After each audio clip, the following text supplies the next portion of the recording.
વાત ઉપલેટા શહેરની કે જ્યાં વરસાદ બાદ રસ્તાઓની હાલત અત્યંત બિસ્માર છે। નગરપાલિકાની કામગીરી સામે સ્થાનિકોમાં રોષ છે। રાજકોટ જિલ્લાના ઉપલેટામાં વરસેલા વરસાદે પાલિકા તંત્રની પોલ ખોલી ઠેર ઠેર રસ્તાઓ પર પડેલા ખાડા અને બિસ્માર રસ્તાને કારણે લોકોને ભારે હાલાકી ભોગવવાનો વારો આવ્યો। બસ સ્ટેન્ડ ચોક, ઝકરિયા ચોક, અશ્વિન ચોક અને કટલેરી બજાર સહિતના વિસ્તારોમાં રસ્તાઓ પર મોટા ખાડા પડી ગયા છે। રસ્તા પર કાંકરાના કારણે લોકોને ટુ વ્હીલર ચાલકોને ભારે હાલાકી ભોગવવાનો વારો આવ્યો છે। સ્થાનિકોમાં પાલિકા સામે ભારે આક્રોશ છે।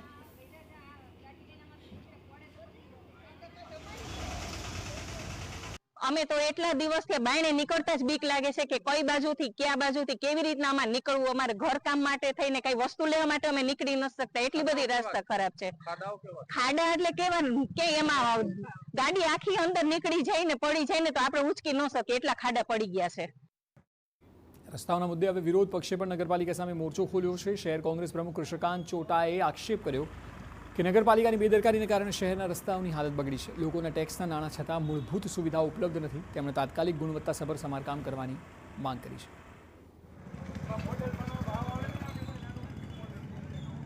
પાણીના ખાડા ભરાણા છે।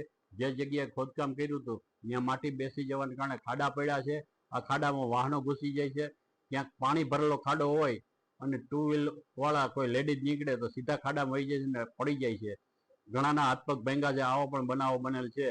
પણ સામાન્ય લોકોની આ સરકારમાં કે નગરપાલિકા કોઈ વાત સાંભળવા માંગતી નથી। સમગ્ર મામલે નગરપાલિકા તંત્રએ કામગીરી ચાલુ હોવાનું કહીને આરોપોને નકાર્યા છે। ઉપલેટા નગરપાલિકાના ચીફ ઓફિસર ઉદય નિશિતે જણાવ્યું કે શહેરમાં જ્યાં જ્યાં રસ્તા પર ખાડાઓ છે ત્યાં કામગીરી થઈ રહી છે। આગામી દિવસોમાં વધુ સમારકામ થશે અને લોકોને રાહત મળશે।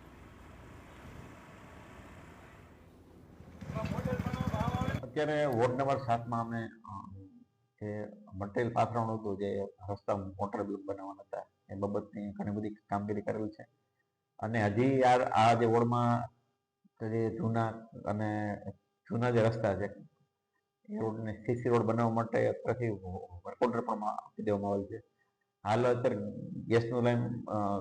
ગેસની લાઈનનું કામ પૂર્ણ છે, એ બાકીના રસ્તાઓ પણ સીસી રોડ કરવામાં આવશે। હવે જોવાનું રહેશે કે ઉપલેટા વાસીઓને ખરેખર બિસ્માર રસ્તાની સમસ્યામાંથી કાયમી મુક્તિ ક્યારે મળશે।